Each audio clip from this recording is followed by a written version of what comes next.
the history of markets. Yeah. The same sorts of things go on again and again. There's often a common theme, isn't there, to the kind of the reasons that brought it all down. Well, it's pretty much always overstate spending and borrowing. If it's a combination of those two things that crop up every time, effectively. Yeah, even going back to the ancient world. Yeah. And it's interesting that things that happened in the ancient world or in the Middle Ages, financial collapses and things, bubbles, the same thing still happens in our world. It's the same pattern of behaviour, isn't it? Because the one constant is going to be human behaviour that occurs across all of these. And that basically doesn't change from one century to the next. Yeah. So even though the numbers may change and the asset in question that is getting blown out of all proportion, that can change. But the human nature is consistent. So if you can understand what's going on in a lot of these historical examples, it's going to give you a framework of understanding for the next financial crisis whenever that occurs. Probably not long now. Yeah, right. Yeah, any day, probably. Yeah, day. Exactly. But the thing of human psychology. I think it's also quite interesting that in lots of ways it seems that human psychology hasn't really changed since the ancient world. Of course, the modern mind is a bit different, but only a little bit. Most people's sort of core motivations. It was all driven by the lizard brain, isn't it? It's either fear or greed, and wanting to protect your family and wanting to make a bit of money. Yeah, that was the same in the first century AD, and show today, off a bit like our first example. I mean, that all comes down to showing off. Right. Yeah. Well, let's jump straight into it. The first one I wanted to talk about is the Tulip Mania. Yes. So-called Tulip Mania.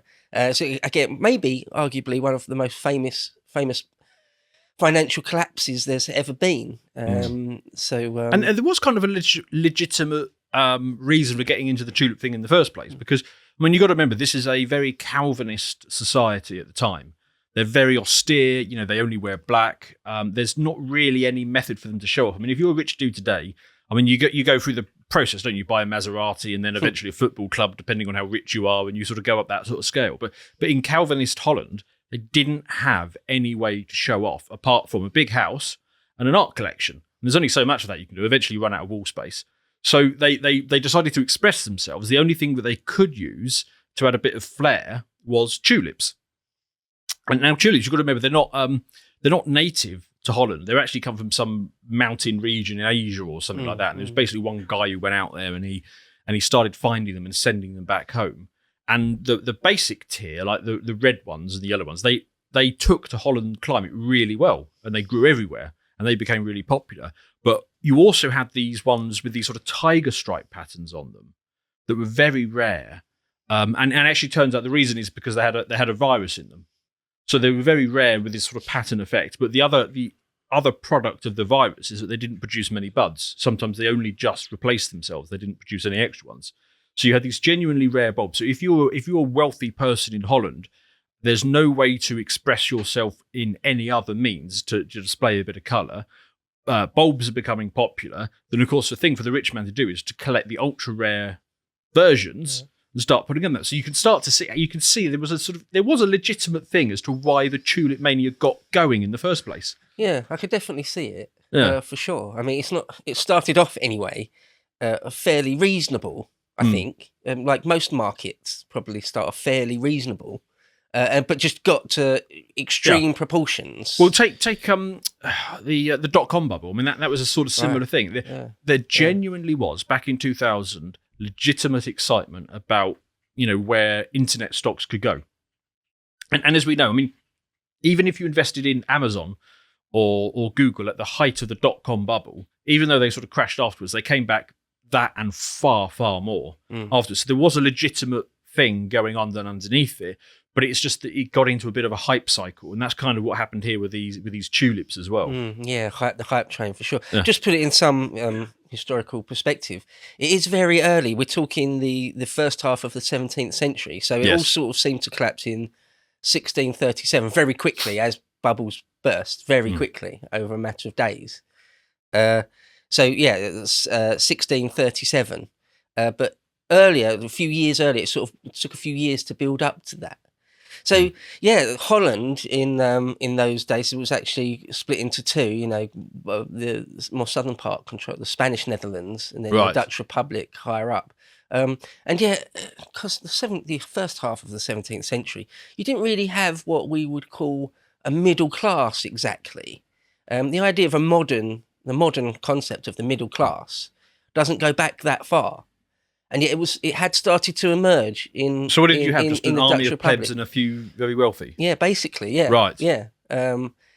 But in the first half of the 17th century, in the Dutch Republic, it was starting to emerge because there were so many.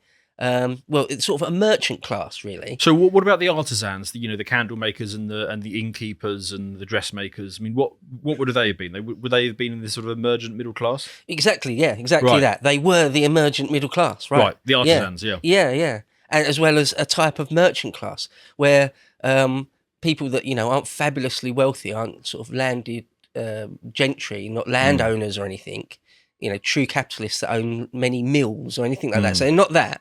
But they've got a fair bit of money. Well, they've got what's the right term for it when you've just got disposable income, or even a fairly large disposable income. A tulip garden, and that's exactly as you say. And you haven't got that much you can spend it on. Yeah, if you're not fabulously wealthy and you can't buy ships, right? You're not that rich because you're right. You've definitely got ships, a fair bit of money. It was those huge townhouses, and it was art, and below that there was very little else to be sort of getting on with. So people started to develop these sort of beautiful gardens of tulips sort of out the front.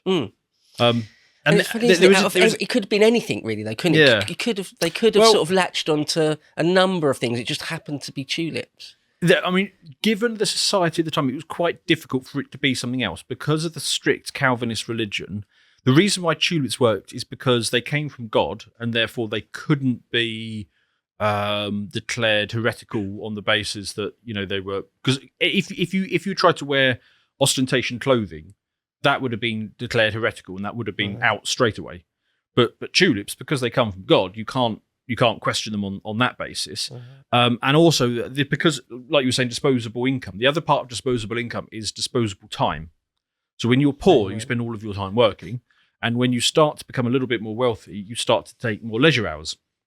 And again, strict Calvinist religion, they couldn't find a way to basically deploy that time. I mean, they couldn't go rock climbing, for example, or something like that. But gardening, that was seen as honest, decently religious, Protestant work ethic type stuff. Right, so they could deploy themselves doing gardening. So that became a popular middle class or artisan hobby. So it gives you the flowers from God. It gives you the color. It gives you the decent work ethic. So it's a hobby. So it's basically one of the few things that they could actually sort of engage themselves in. And like you say, I mean, when this bloke who went off to Asia, he started sending back these bulbs, and they started to become more popular.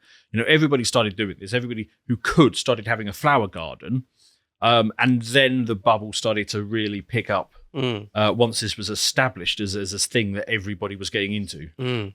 That's a really interesting point. I hadn't really thought about that too much before, but you're absolutely right. That sort of very, very strict Protestantism, early sort of 17th century Protestant or Calvinism.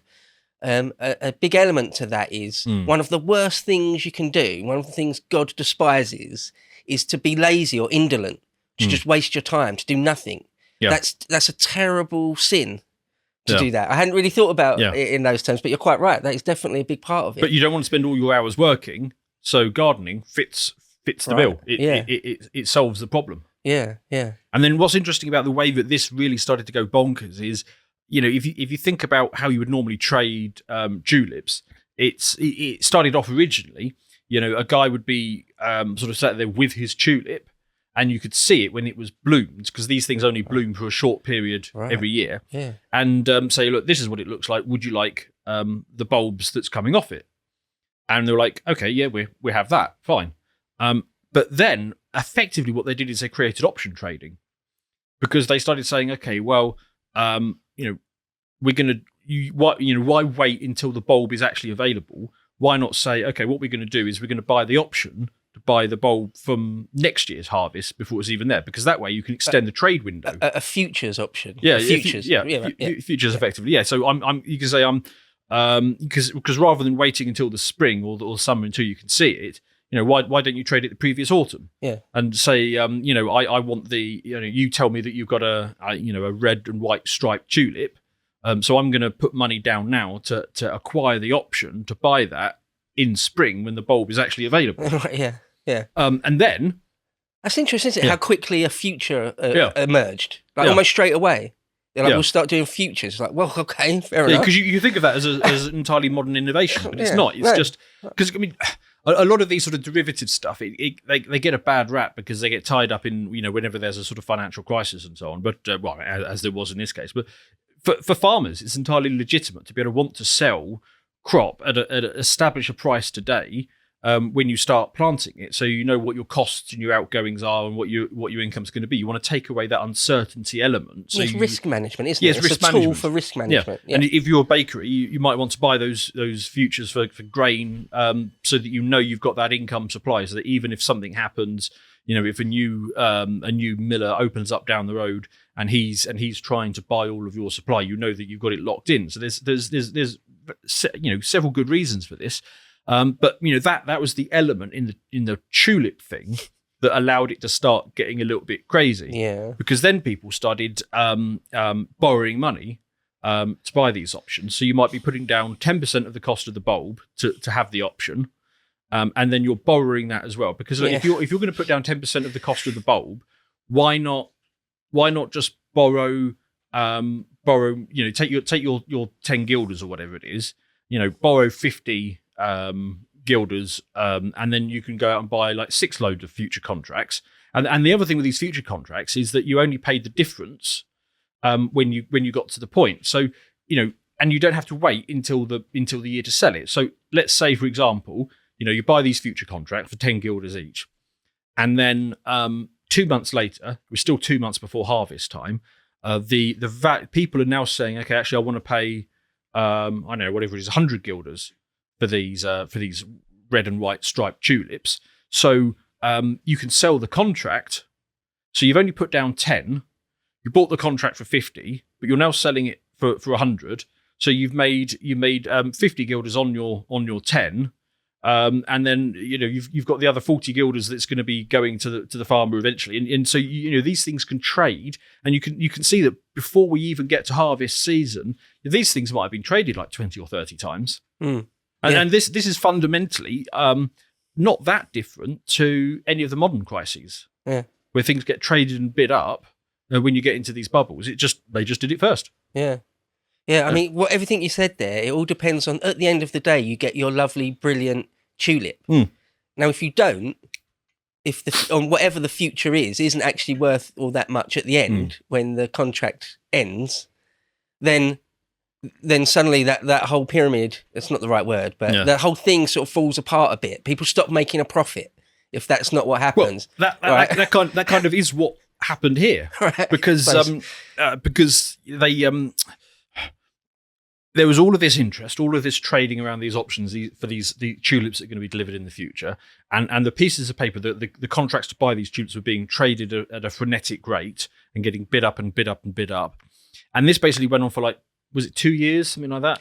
Yeah, well, I mean, the whole thing lasted a fair few years. Yeah, 3 or 4 years. Right. Well, it depends. It didn't just start on one day when people suddenly started going crazy. No, there was this long build-up where tulips became a thing. Yeah. And then the innovations around the trading of these contracts for future tulips got established. Then there was a speculation element for trading these things before the season began. And then there was the lending to buy the contracts, which were then getting speculated on. Now, all of this is telling the market there is massive demand for tulips. So what did people do over those 3 years? They went out and planted an absolute shit ton of tulips everywhere, and people focused on trying to make all of these rare elements and produce a black tulip and all of these sort of faddy things that they went off to do. So eventually, you're sort of 3 or 4 years in, like you say, and then this absolute glut of tulips arrives on the market, and you just can't support these high prices anymore. All right, yeah. And that was effectively the end of it. Is the market had said, okay, well, you value these, you think these are rare. Well, let's apply a massive amount of them then. Yeah. And the old supply and demand thing. Suddenly, the market's been flooded. You can see why that's a problem in this case, because it was a whole bunch of these contracts that have been borrowed against for future delivery. So if there's now a massive supply and the price comes down, well, that doesn't give any good, because I've paid 400 guilders for a future contract for a tulip, and now I can go and buy that tulip for like 20 guilders or 10 guilders or whatever, because the supply has finally caught up with the demand. Yeah. And that was effectively the sort of crash that sort of brought it all down at the end. To watch the full video, please become a premium member at lotuseaters.com.